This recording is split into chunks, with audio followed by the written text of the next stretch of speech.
Hello and welcome, I'm Arumba. Thank you for joining me. This is episode number 5 of Let's Play, the YouTuber Succession game. I am playing my first character. I am Arumba, King Arumba of Pomerania. I also have acquired the Kingdom of Poland. We've just harassed Great Moravia a bit, and I've done some terrible things to him. He has 383 troops. Now, one of the reasons that I was thinking I would do that is that I'm hoping that if there are any claims from his sub-vassals, that they will take the opportunity to attack him now that he's weak, and when they rebel, I will then be able to attack them individually, since I only have a truce timer with this character, King Sezima the Chaste. Now, of course, we could also plot to kill him, which is probably also a good idea, just in case, which could also further fuel succession crises. But, you know, they're not our religion, they're Catholics, so it's a little bit trickier. You can find some people that hate him, but, you know what? I actually think it's possible. I mean, let's give it a shot. We've got 2 people that will just accept outright. I saw one that was bribable for sure, which was this one here. We just need to send her a gift first, and then invite her. And we're already at 30%. Let's see where we end up with that. Yo, look at that. See? Right away. What's this then? There's an army raised. It's got to be this guy? What are you doing? Army of... There's got to be a... Why did you have your army raised? Defending in the peasant revolt for Opole. Oh god, it's so weak. Because his army is so weak, the peasant revolt was spawned with 120 units. That's funny. Okay. Well, I want to continue to kill him because we have to kind of acquire his territory one title at a time, which is really annoying, but it's just what we have to do. We could attack Hungary. We have no truce with him, but he has 35,000 troops. Mostly the event spawn troops from creating the Empire of Hungary. Or the Kingdom, excuse me. Oh shoot, I just clicked him off. Okay, so we can attack... oh, that's Great Moravia. Great Moravia. What else is in our du jour? Well, the Wendish Empire extends very far up to the northeast. So actually... Oh shoot, these must be... What? Why can't I attack Asua Minusko? Oh, that's right. I can only do subjugation wars against them. Shoot. The other thing I could do is kill this woman. Where do we end up at plot-wise? 70%. Can we get above 100? That's the question. Yes, I think we can. Send her a gift and then invite her. Gets us another 20, so now we just need 10 more %. This guy, no. We need somebody that already dislikes him, at least a little bit. Well, maybe. Depends on how greedy he is. Oh, perfect. 85? I bet he'll do it. Sweet. Okay, I think we'll be above 100%, which means we'll probably die soon. And just waiting on armies to return to our actual land so we can get rid of everything. One of the reasons I'm keeping these mercenaries up is we have tons of money, so it's not a really big concern. But also, while you have mercenaries raised, they count as your own personal army. So any factions that are in your kingdom will think that you're stronger than you actually are, and they'll avoid declaring war on you. So just gonna make succession even easier, although we have been in power for quite a while, and I think we're very stable. It still just makes it a little bit easier. So, the other thing we could do is we could attack Denmark while we're at it. Or actually, not Denmark, but this guy. Who's apparently attacking the King of Jylland. That's strange. Attacking King Bersi of Jylland. King Bersi.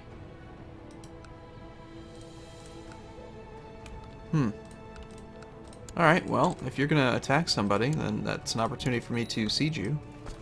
So let's just raise what we can. We don't need the whole levy. But maybe we can sneak that while we wait for this plot to fire. Now, if you've been watching my channel for a long time, you're probably familiar with something called the Noisy Neighbor. I just want to let everyone know that he has returned. So if you hear any noise in the background, I apologize, but that's my noisy neighbor. It's this old man who lives next door. And he's hard of hearing, I think, because even though he's in another house, you can hear him. He's a loud man. Now this guy is a Arumba, but he's a very high chancellor, or a high diplomacy character. But I think I'm still going to go with someone who is actually in our own realm. Or who is actually our own religion, excuse me. Let's go with this guy. He's got 16, that'll get bumped up to 17, plus satisfying his ambition. It'll make him like us a lot. He should end up at, yeah, 92. And who likes us the least? This is a good way of looking at it, so... Looks like my guy that I subjugated wants control of the county of Krakow. Ah, okay. So I had just taken that county in the previous war. It is part of the Duchy of Lesser Poland, which he is the Duke of.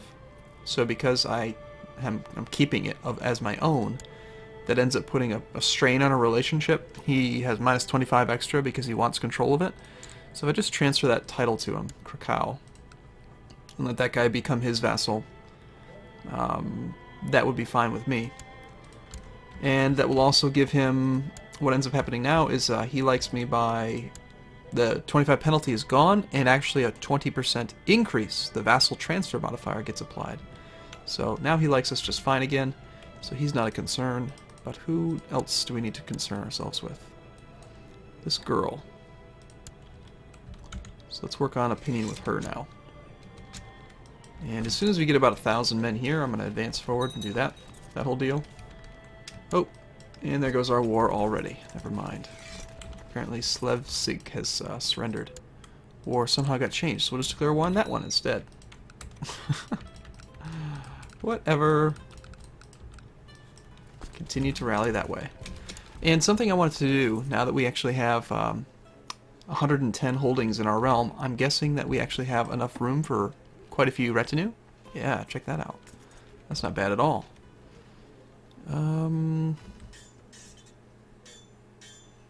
Let's bump up castle infrastructure and town infrastructure.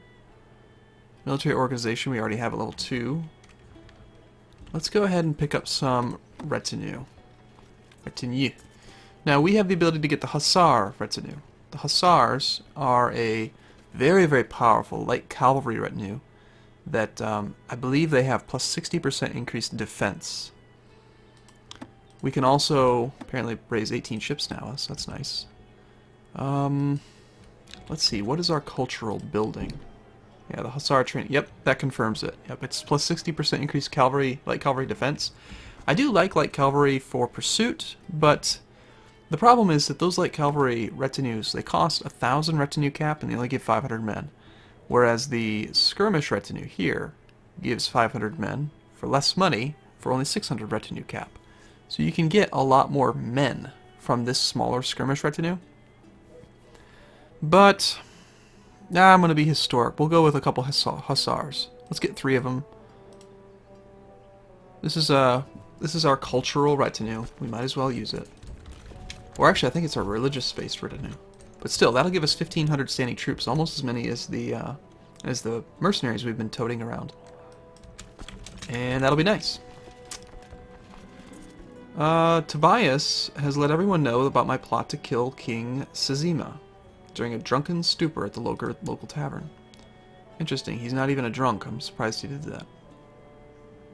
He's matrilineally married, though. Ha!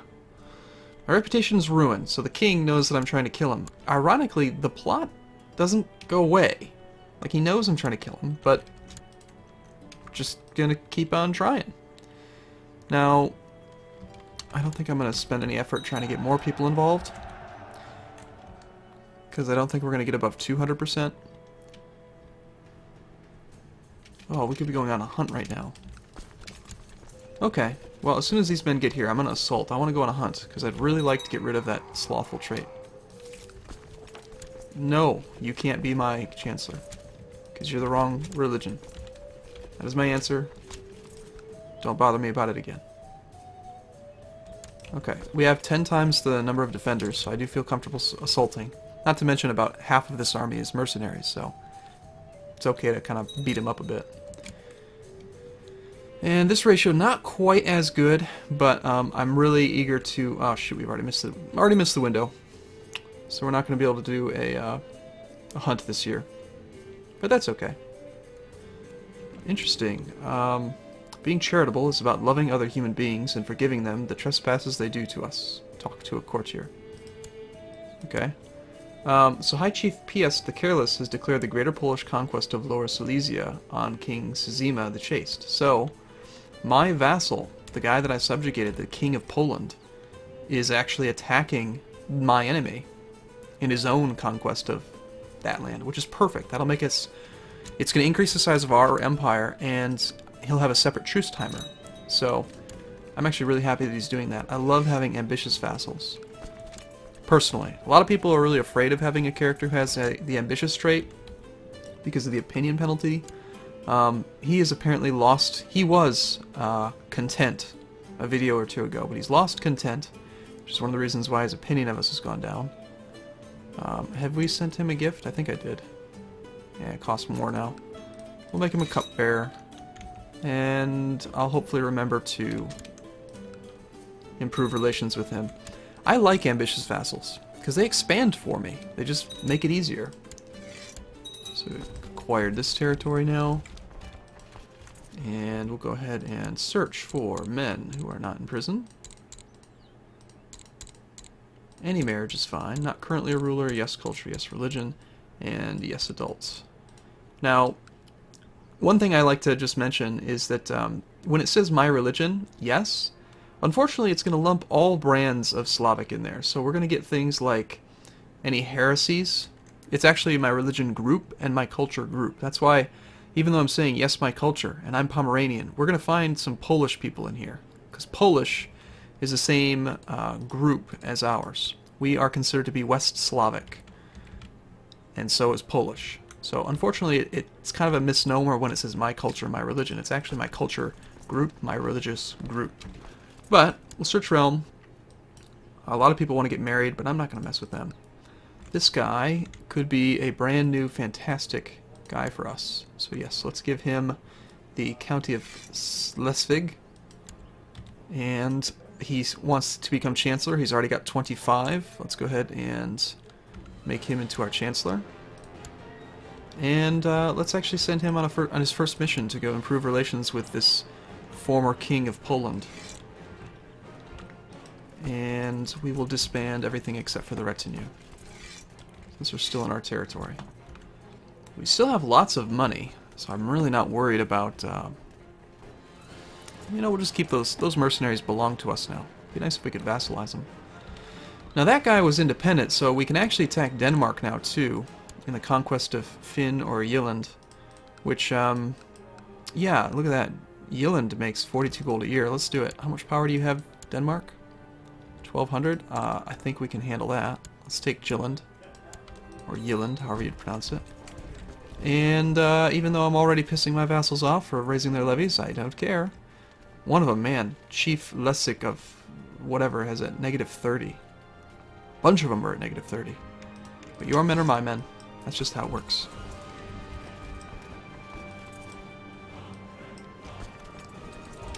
Okay. Rally forth. We'll have this group take on the actual target, and the rest of the men can move in and sit down on the capital. Actually, we'll take Finn and the capital. And this war should go pretty quick then.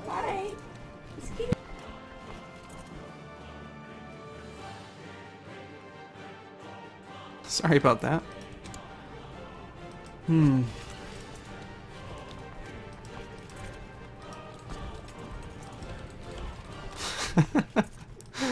It's just comical to me. Somebody's looking for Lucky, our cat. So, my co-conspirator, Princess Kunhunta, is hired someone to saw through the supports of the railing on a balcony King Szymon is known to frequent. Soon, he may take a bit of a tumble. Good. Uh-oh. Shoot, shoot, shoot.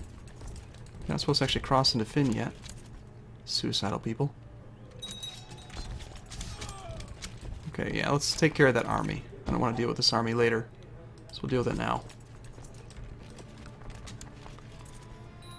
He's actually got a decent bit. Have we succeeded? Is he dead yet? Come on. Kill him.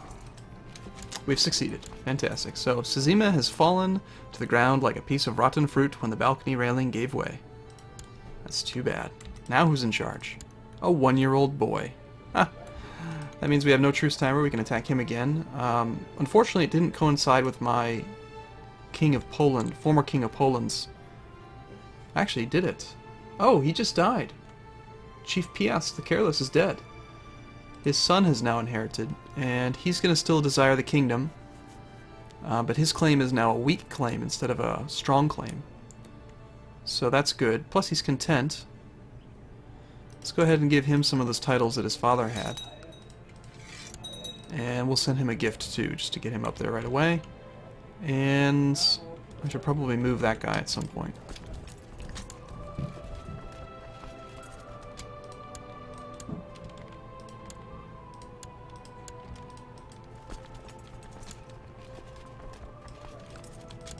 Okay.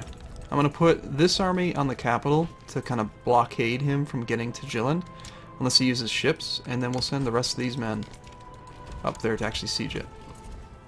Wow, that's 5,000. We don't need that many. Just take those guys, and you guys can go to Finn. God, we have so many men. I feel really, really overpowered right now. But that's okay. It's just what happens. We're going to have another Yarilo festival this summer, assuming that we actually wrap this war up soon.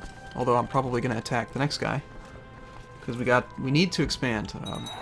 Ideally, Quill is already 6, so we will definitely want to educate him ourselves, so we make sure that he gets the right traits. You know, we want to make sure he's slothful. We want to make sure he's gluttonous. It'd be great if he was wroth, cynical. Give him all the best stuff. Make his life a little bit more challenging. No, I'm not going to do that. I'm going to raise him quite well, I think. That's my plan. Oh, we need to plot again, that's right. Let's see. I wanted to plot against whoever controls... Oh, are you independent? And you as well. Wonderful. Well, I know what we're going to do next. Never mind, we don't need to plot against that. Well, how about kinging the king of West Francia? Any chance anyone wants to help with that? Got one guy who doesn't like him. One of the reasons that it's really fun to play as this like really high diplomacy-based character is that you can actually plot against people from other faiths, because your huge boost to base opinion can offset the fact that you're a heretic, and anybody that has any kind of a grudge against the character will help you kill them. See, like, we got 2 people down here, and if I could just get this spymaster on track, then we could actually kill the king of West Francia. So let's try that. That'll be a fun little endeavor. So okay, we've already picked the plot. Let's sort by plot power. Let's find this character.